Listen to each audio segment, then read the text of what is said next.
Hello and welcome to another League of Legends tutorial. My name is Virkayu and welcome to a new series where I will break down the essentials of succeeding in teamfights with different roles in 10 minutes. The first role we will cover is Assassins because let's face it, most of you like to play them. If you like this idea and you want the next edition sooner, please subscribe and let's get this video to at least 750 likes and 10,000 views. Given that I main Evelynn, footage will be mainly of her, but all these principles can be translated to all assassins and I will make sure to mention a few in the examples. And now to force myself to try and keep this at required time, we shall begin.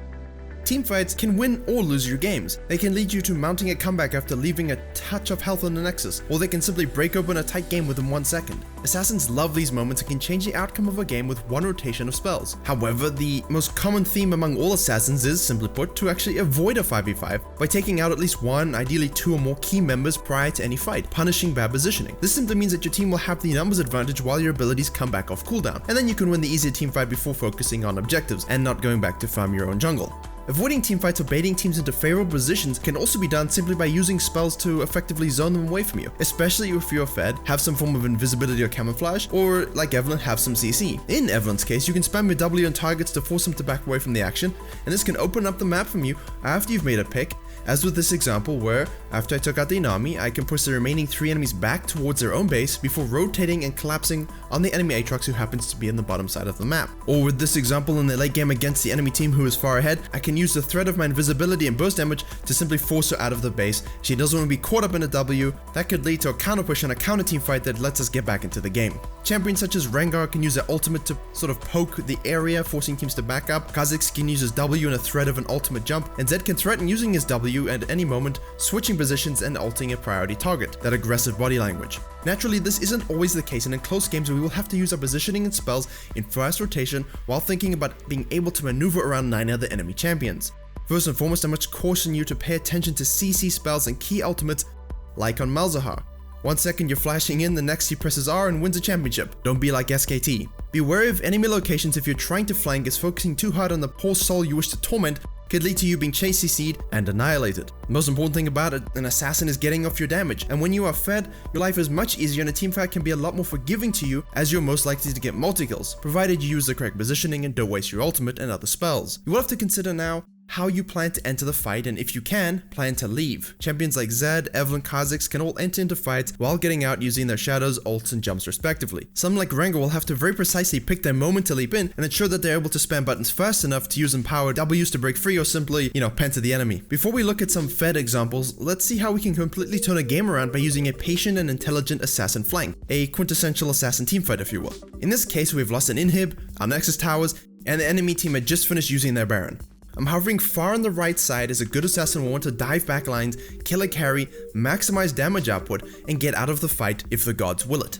It is important to note my flash is up for a surprise engage, and without it I would not be able to get as deep as possible given the amount of CC and mobility the enemy team has.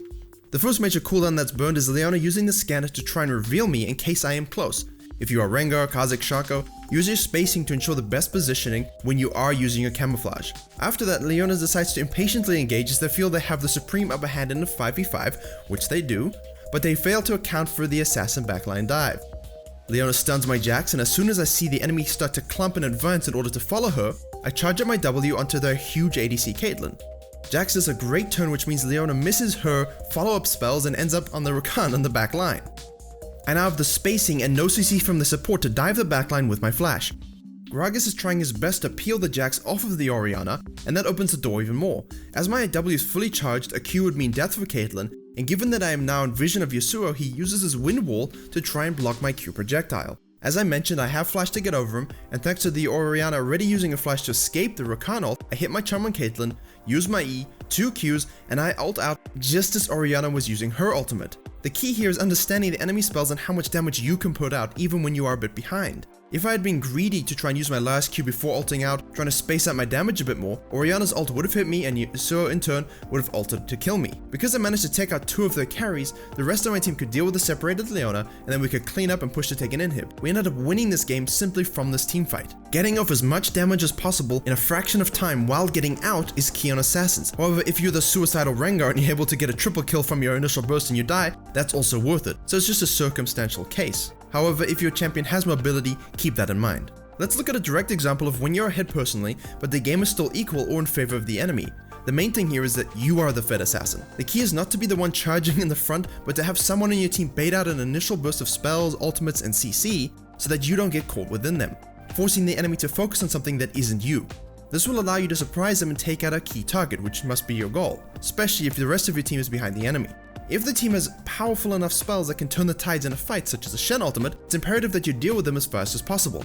Given that this game is not going well for us overall, and I see the Shen ulting a fed Caitlyn, I flash in to guarantee her death with my Yasuo, even though I don't have my ultimate up. In this case, taking her off the map and keeping Shen out of the fight means we'll now have 3 people against us instead of 4 or 5. That's the most important thing. When you are the fed assassin, it will be on you to have the intelligent target selection and teamfight engage, or, playing around it. My flash is well used to ensure the Shen ultimate doesn't go through, which forces him to then have to TP into a now 4v5 fight. Now I can use my in and out gameplay to maximize the subsequent fight. This means to almost disengage from the teamfight yourself, walk away, let my camera recharge, get away from danger, skirting the edges of a fight until your cooldowns are finished and you can re-enter with maximum damage. In this case, due to the enemy team being way too separated after the initial fight, and after focusing on killing Yasuo, I can now let my camo load, charge up my W again, and perhaps a bit unnecessarily, use my ult to simply put out as much damage as possible onto the enemy blitz to ensure we do get the kill. In game-changing teamfights, your decision making around what everyone else is doing, your team and the enemy team included, can determine if you win or lose a game. And let's simply cut away from this teamfight very briefly to talk about maximizing your damage. In this game where we're losing heavily, my ultimate doesn't kill anyone, but the point is I'm using in and out gameplay, getting off as much damage as possible so that I can go back into a fight with my spells reloaded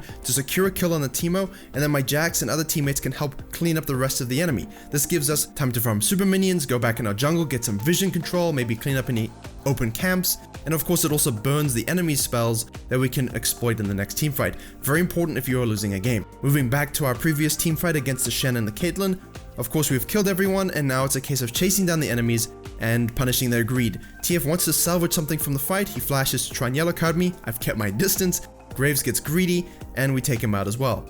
So in the end, we have lost 1 person while killing 4, and now that's a huge gold swing for us and we can use that to take towers, dragons, and so on. Of course, if your whole team is ahead and you are fed, flashing into fights is much easier with an escaping ultimate or a leap on Kha'Zix and so on, but it still comes with risk. You'd better be sure you can take someone out, use your in and out gameplay, and get back in for a re-engage with your team. Yes, you might get hit with a godly blitz hook, but the damage is done. You've gotten a double kill, your team can take towers, they don't need you for that. Simply be wary that running towards an enemy team from the front while not flanking means that you can have interference to deal with. In this case, I must kill the blitzcrank before I can move towards the rest of the team. If I was to simply try and avoid him, I would no doubt die. Nevertheless, I'm able to get in still, and I unfortunately have to quickly ult out of the fight to avoid the Graves R damage, which had a high chance of killing me, and once your spells are on cooldown as an assassin and you can't get spacing, well, the enemy can easily chase you down. This is of course dependent on the champion you're playing. If you're Evelynn, you don't want to be sitting around auto-attacking a Shen. If you're something like Kha'Zix or Rengar, you can probably do something about it a lot quicker because you can auto-attack, use W to heal, and so on.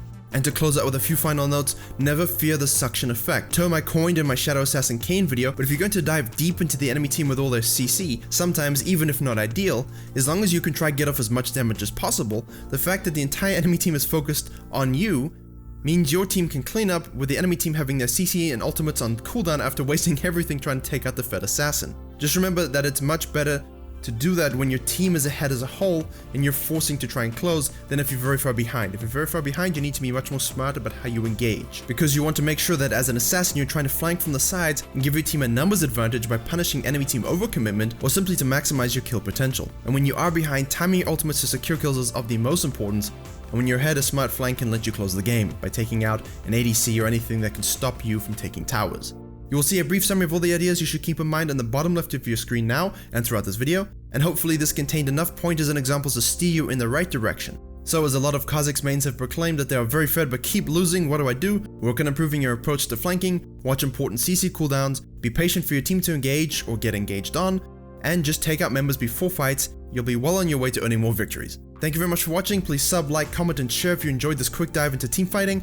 Join on YouTube for upcoming event live streams and of course to support the channel. And as always, I will see you all in the next tutorial.